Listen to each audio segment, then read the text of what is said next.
के साथ साथ अनेक प्रादेशिक भाषाएं भी जन्म लेती हैं। 8वीं-9वीं सदी से आरंभिक हिंदी साहित्य मिलने लग जाता है, यानी हिंदी साहित्य प्रॉपर से कब मिलने लगता है? 8वीं-9वीं सदी। पहले ऐसे मौखिक होता था, जैसे कबीर का वैष्णवली आप पढ़े हो तो उनका कभी उनका दुआ मशीन कभी कागज गई नहीं हाथ, न कागज पे हाथ गया न पेन कभी छुआ है, लेकिन उनके द्वारा दोहे देखो हर जन जन के मुंह में होता है ना। पढ़े हो कभी का दुआ तुम बहुत टाइम पढ़े हो या कभी किसी और जवानी को है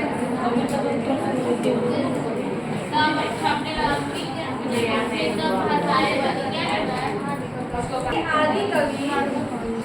देखो सर एकदम जो क्वेश्चन हमने लिखवाया था, हिंदी के आदि कवि सरहपाद जो कि 8वीं सदी के दोहा कोश की तिब्बत से जो हस्तलिपि में तिब्बत से मिला है, इनके द्वारा लिखी, इसके राइटर है सरहपाद। हाँ हस्तलिपि है, पहले टाइपराइटर नहीं था, पहले भी हम जिक्र किए हैं 2 सदी पहले हाथ से ही लिखा जाता था, इसलिए हस्तलिपि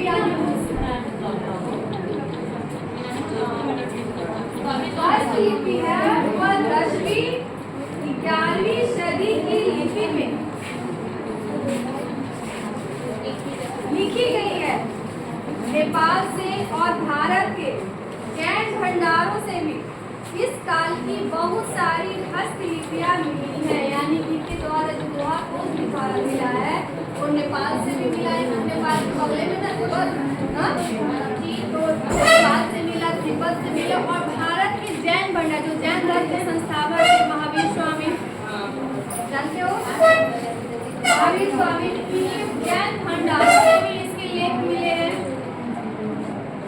इसी काल में भारतीय आर्य भाषा परिवार की आधुनिक भाषा है। आर्य भाषा इस भाषा का नाम है इसी काल में भारतीय आर्य भाषा परिवार की आधुनिक भाषा है। मराठी, बांग्ला आदि जन्म ले रही थी। धीरे धीरे यहाँ से जन्म हो रहा था, नई नई भाषाओं का जन्म हो रहा था, प्रस्फुटन हो रहा था।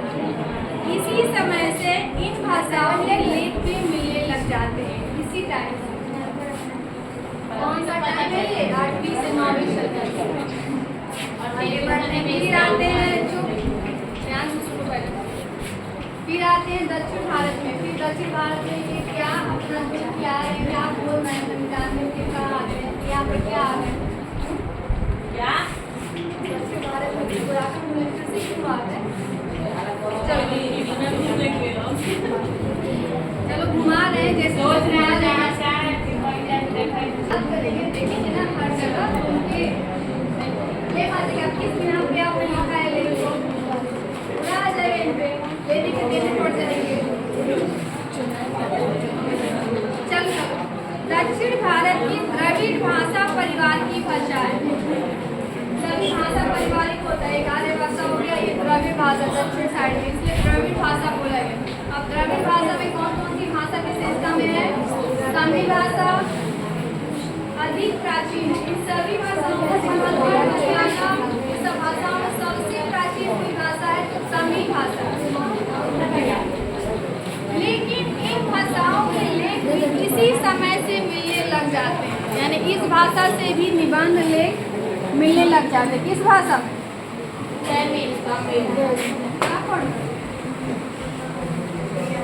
भारत में विकसित ब्राह्मी लिपि का कुछ स्वतंत्र विकास हो रहा था, यानी स्वेच्छा से बिना रोक के विकास हो रहा था। परंतु दक्षिण भारत में नागरी लिपि का भी खूब व्यवहार था। लेकिन देखो ब्राह्मी लिपि का भी था तो नागरी लिपि का भी था, दोनों ही था। ठीक है,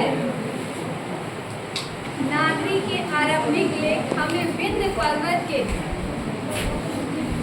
नीचे के दक्कन प्रदेश से ही मिलते हैं। विंध्य पर्वत देखिए वो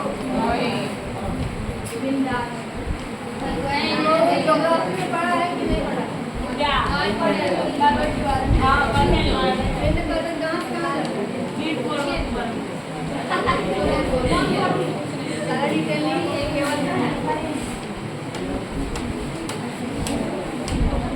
दक्षिण साइड में जो विंध्य पर्वत है, उस विंध्य पर्वत की तराई में रहने वाले दक्कन प्रदेश से ही उसके प्रूफ मिलने लग जाते हैं। विद्वानों का मत है कि दक्षिण भारत में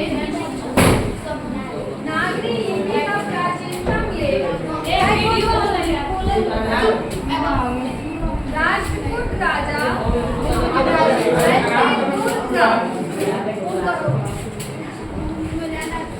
सामर्थक दानपद जो कि 754 ईस्वी में है, यानी कि दंती दुर्ग ने ही राजपूत शासन की नींव डाली थी। यानी कि राजपूत शासन की नींव था वो राजा थे प्रतापी, वो दंती दुर्ग थे।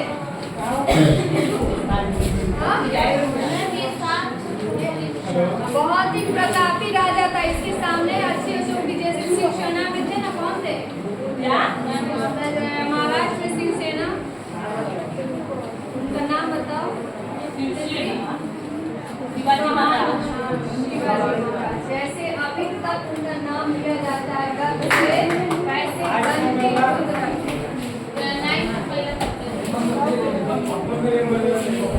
तो उनके जो दानपत्र का जो लेख मिला था उसमें, यानी कब था पब्लिश हुआ था? 754 ईस्वी में। तो दंती दुर्ग क्या कहते हैं कि दंती दुर्ग ने ही राजपूत शासन की नींव डाली थी। ये राजपूत शासक मूलतः कर्नाटक के रहने वाले थे। ये कर्नाटक के रहने वाले थे और इनकी मातृभाषा कन्नड़ थी।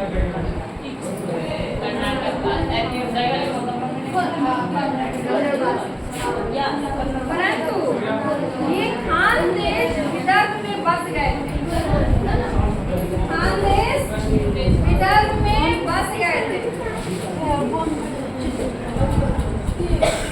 उसके बाद उसके चाचा कृष्ण यानी प्रथम राजपूतों की गद्दी पर बैठा। यानी कि दंती दुर्ग जब इस दुनिया में नहीं रहा, उसके बाद उसका चाचा जो था, यानी कि इससे जाहिर होता है कि दंती दुर्ग का कोई वंशज नहीं था, बाल बच्चे नहीं थे, इससे ना जाहिर हो रहा है।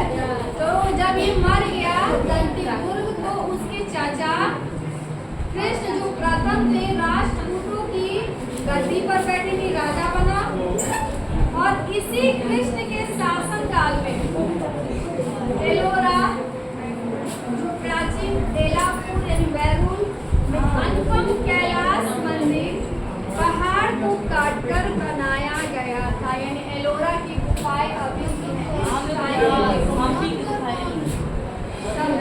उसमें एलोरा की गुफाएं में पत्थर गुफा ना, इस पत्थर पे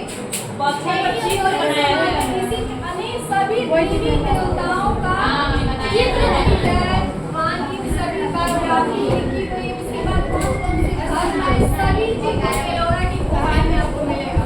आज के टाइम में भी बहुत लोग घूमने जाते हैं। तो इसी कृष्ण के माने किसके शासनकाल में ये एलोरा की गुफाएं बने थे? कृष्ण के। वही राष्ट्रकूट का जो चर्चा था, दंती दुर्ग का चर्चा कृष्ण, इसके शासनकाल में एलोरा की गुफाएं बनी थी। कृष्ण के कुछ लेख भी मिले हैं। जैसे 9वीं सदी में अमोघवर्ष एक प्रख्यात राजपूत राजा हुआ। यानी अमोघवर्ष बहुत ही प्रतापी राजा था। इसके बारे में भी इतिहास में स्वर्ण अक्षरों में इतिहास की गाथा को बताया गया। कोई भी राजा महाराजा के राजा इससे काफी से डरते थे। इसी अमोघवर्ष ने राष्ट्रकूट की नई राजधानी मान्यखेड़ यानी कि मार्केट की नींव डाली। अपनी राजधानी चेंज कर दी जैसे ये राजा बने।